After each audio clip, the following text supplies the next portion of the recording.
CBSE class 10 science हमारा chapter है chapter number 2 acids bases and salts. ये हमारी क्लास नंबर 2 है और हम लोग प्रीवियस ईयर क्वेश्चंस कर रहे हैं। पिछली क्लास में हमने क्वेश्चन नंबर 1 से लेकर क्वेश्चन नंबर 10 तक किया था। उसमें हमने बेसिक क्वेश्चंस देखे थे जो 2025 तक में आए थे। 24 का भी एक क्वेश्चन देखा था। अब हम लोग आगे बढ़ते हैं, प्रीवियस ईयर क्वेश्चन से किस तरह के क्वेश्चंस आते हैं। पिछली वीडियो में हमने देखा था कि जो लेवल ऑफ क्वेश्चंस है वो बहुत इंपॉर्टेंट है, क्योंकि एसिड्स बेसिस एंड सॉल्ट्स ये जो है आपको आगे भी पढ़ना है। अगर आप 11th-12th में केमिस्ट्री लीजिएगा तो उसमें भी आपको अच्छे से पढ़ना है 11th में, और उसके आगे भी अगर आप केमिस्ट्री कंटिन्यू करते हैं तो ये सब बहुत डिटेल के टॉपिक्स हैं। तो क्लास 10th लेवल पे कितना पढ़ना है, कितने क्वेश्चंस आते हैं, कैसे क्वेश्चंस आते हैं, वो बहुत इंपॉर्टेंट है। वरना हम लोग आगे तक भी इसको पढ़ सकते हैं, पर हमें एक लिमिट तय करनी है कि हमें कहाँ तक पढ़ना है, किस तरह के क्वेश्चंस है। तो जो एनसीईआरटी हमारी कोर्स बुक है उसकी रीडिंग बहुत इंपॉर्टेंट है, क्योंकि बिटवीन द चैप्टर्स बहुत सारे क्वेश्चंस आते हैं। तो आप एनसीईआरटी की एक एक लाइन जरूर रीड करिएगा, ठीक है। उसके क्वेश्चंस डायरेक्ट तो ऐसे नहीं आते हैं, लेकिन कॉन्सेप्चुअल क्वेश्चंस बहुत आते हैं उससे रिलेटेड। तो हम लोग अब अपने अगले क्वेश्चन नंबर 11 की तरफ बढ़ते हैं। क्वेश्चन नंबर 11 हमारे पास क्या है, 2024 का क्वेश्चन है। और अगर आप गौर करिएगा कि ये जो क्वेश्चन 2024 में आया था पिछले साल, वो इस साल भी सिमिलर क्वेश्चन आया है। मैं एक बार क्वेश्चन रीड करता हूँ 11th नंबर का। Juice of tamarind turns blue litmus paper to red. तो आपको ध्यान होगा ऐसा क्वेश्चन इस साल भी आया था और हमने किया था, और वो क्वेश्चन नंबर 9 था। क्वेश्चन नंबर 9 भी यही था, juice of tamarind turns blue litmus paper to red, ठीक है। तो क्वेश्चन नंबर 11 देखते हैं। Juice of tamarind turns blue litmus paper to red. तो जूस ऑफ टेमेरिंड, ठीक है, तो ये क्या करता है, ब्लू लिटमस पेपर को रेड में टर्न कर देता है, ठीक है।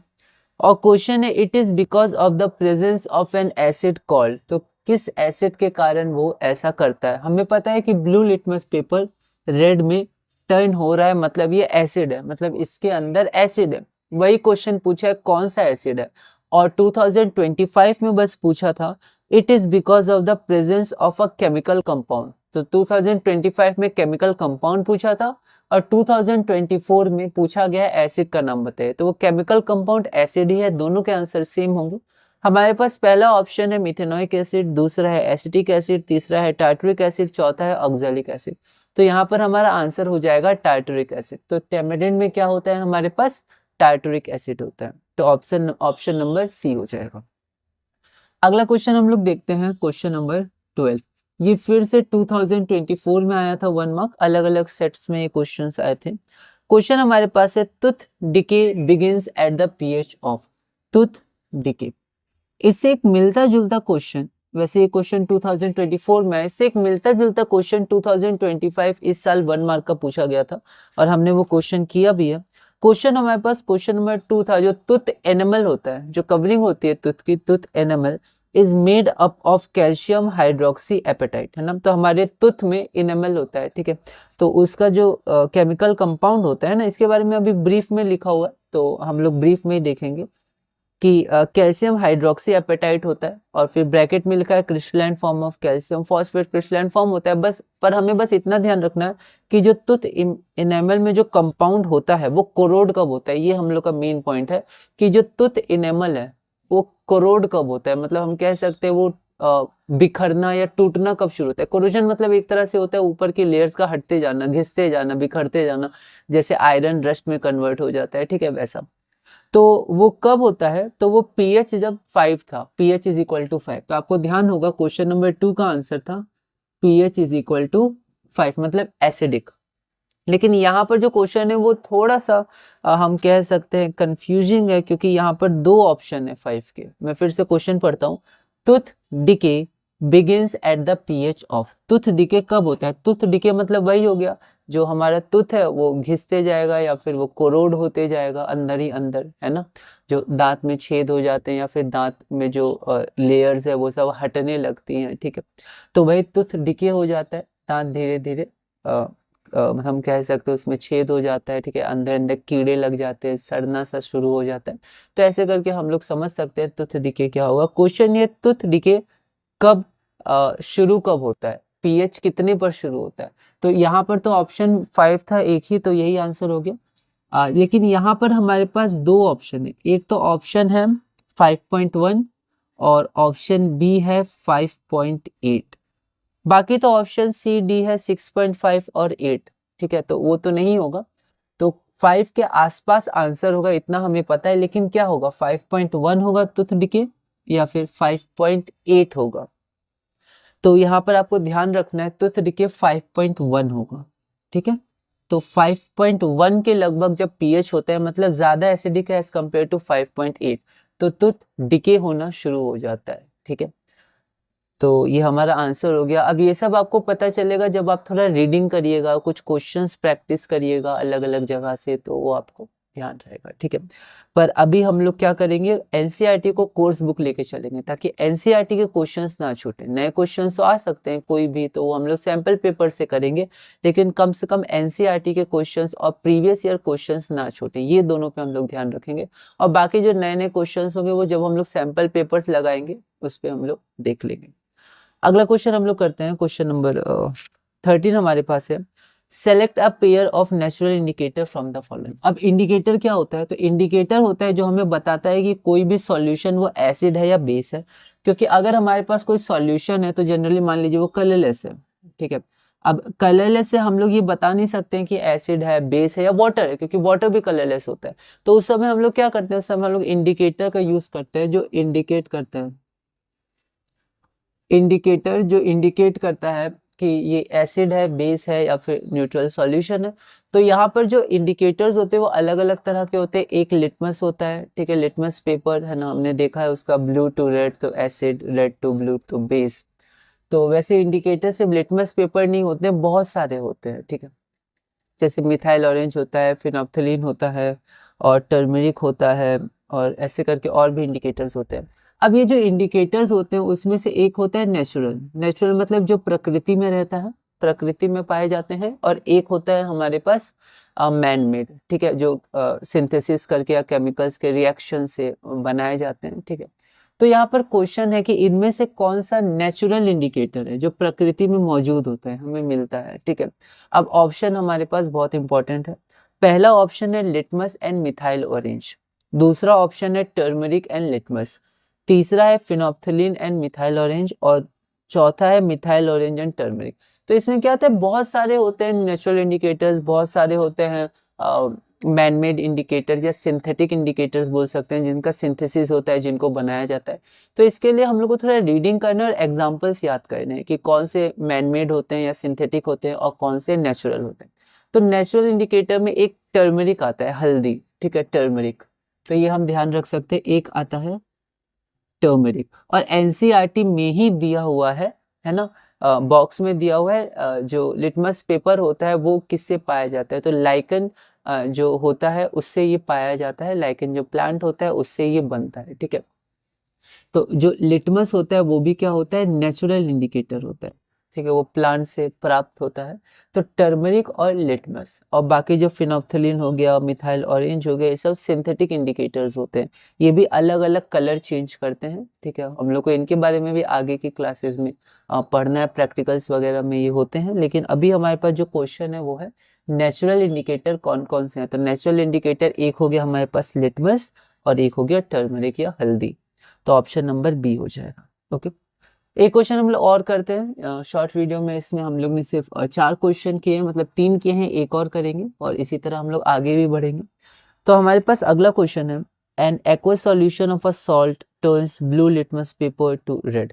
तो हमारे पास एक एक्वस सॉल्यूशन है, एक्वस मतलब उसमें पानी भी है, ठीक है, पानी भी मिक्स है। तो यहाँ पर हमारे पास एक सॉल्ट है, लेकिन ये सॉल्ट, अब हमने देखा था पिछली वीडियो में, सॉल्ट न्यूट्रल हो सकता है, एसिडिक हो सकता है, बेसिक हो सकता है, तीनों हो सकता है। तो कहा गया इसका जो एसिडिक सॉल्यूशन है, it turns blue litmus paper to red. और ये क्वेश्चन आया था आपका 2024 में 1 मार्क का। तो जो हमारे पास ये एक्वस सॉल्यूशन ऑफ सॉल्ट है, ये ब्लू लिटमस पेपर को रेड में बदल देता है। तो blue litmus paper changes to red. ठीक है, क्वेश्चन है कि वो सॉल्ट किससे बनेगा, तो सॉल्ट हमेशा एसिड और बेस से बनेगा, तो यहाँ पर एसिड और बेस के नाम दिए हैं, आपको ये अंदाजा लगाना है या आपको ये पता करना है ऑप्शन से कि वो जो सॉल्ट है, मतलब ये जो सॉल्ट है वो किस एसिड और बेस के हम कह सकते हैं रिएक्शन से बना है। तो यहाँ पर मैं ऑप्शन लिख देता हूँ। पहला ऑप्शन है हमारे पास HNO3 एंड लिखा है, ठीक है, एंड लिख देते हैं, HNO3 एंड NaOH, इससे भी एक सॉल्ट बनेगा। तो क्या ये वो सॉल्ट है जो दिया हुआ है? ऑप्शन बी हमारे पास क्या है? ऑप्शन बी हमारे पास है H2SO4 and KOH। Option C हमारे पास है CH3COOH एंड NaOH। और ऑप्शन डी हमारे पास है HCl एंड NH4OH। ठीक है, तो एक बार हम लोग फिर से क्वेश्चन को समझ लेते हैं। अच्छा क्वेश्चन है। क्वेश्चन हमारे पास है कि हमारे पास एक सॉल्ट का सॉल्यूशन है, ठीक है, ये एक सॉल्ट है, ओके। अब इस सॉल्ट में जब हम लोगों ने लिटमस पेपर डाला, ब्लू लिटमस पेपर, तो रेड में चेंज हो गया, blue litmus changes to red, okay, इस सॉल्ट के सॉल्यूशन के कारण। क्वेश्चन ये है कि ये सॉल्ट है वो एसिड और बेस से बनेगा, उनके रिएक्शन से, तो पता करना है इन चारों में से वो एसिड और बेस कौन सा हो सकता है जिससे ये सॉल्ट बना है जो ब्लू लिटमस को रेड लिटमस में चेंज कर रहा है।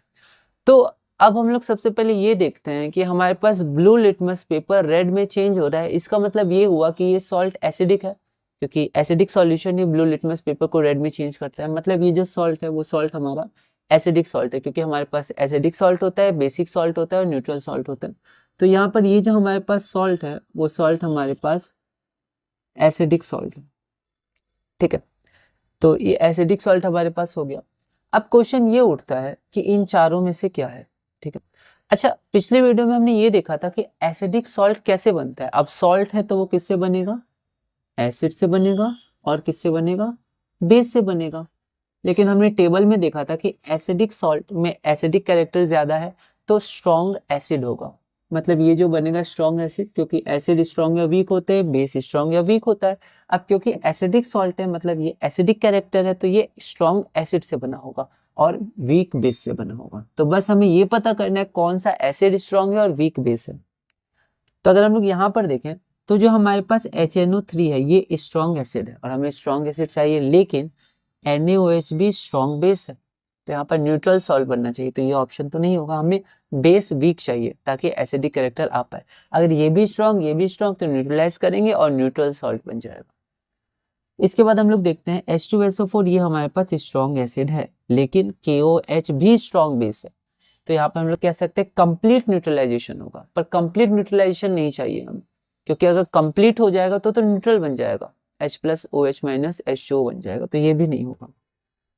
उसके बाद CH3COH, अभी आपको पता करना होगा, ये हमारा होता है एसिटिक एसिड और ये वीक एसिड होता है, इसको हम लोग क्या बोलते हैं? वीक एसिड होता है। तो हमें तो स्ट्रॉन्ग एसिड चाहिए, तो ये तो नहीं होगा, ठीक है। और NaOH तो स्ट्रॉन्ग बेस था और हमें वीक बेस चाहिए। खैर यहीं पर यहाँ पर देख लेते कि ये नहीं होगा, तो आगे वैसे हम लोग को करना नहीं था, पर फिर भी हम आगे देख लिए। ऑप्शन डी, अब क्योंकि ऑप्शन डी बचा तो ऑप्शन डी होना चाहिए, चार में से एक तो सही हो गई। ऐसे ऑप्शन एलिमिनेशन बहुत इंपॉर्टेंट होता है कई बार। पर देख लेते हैं, देखिए HCl क्या है, तो HCl हमारे पास स्ट्रॉन्ग एसिड है, HCl H2SO4 HNO3। और NH4OH क्या होता है? वीक बेस होता है। ये क्या होता है? वीक बेस होता है NH4OH।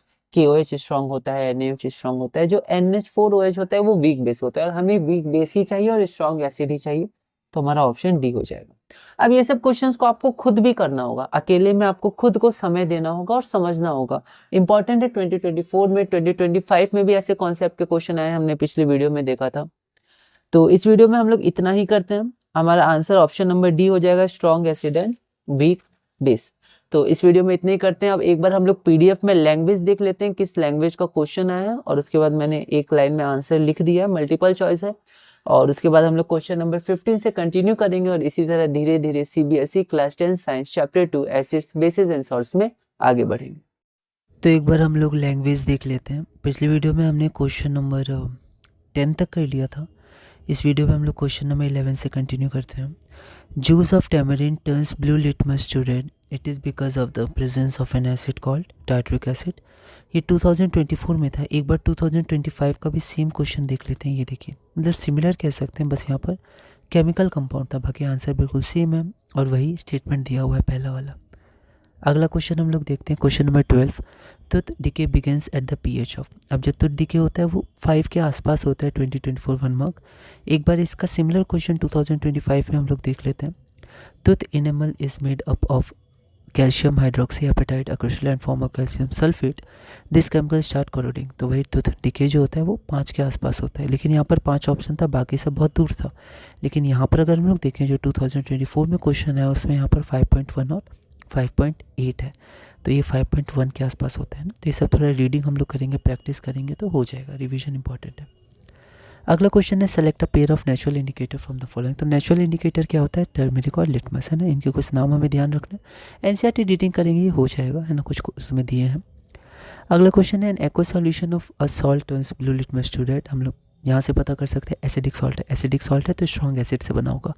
The salt could be the one obtain by the reaction of strong acid.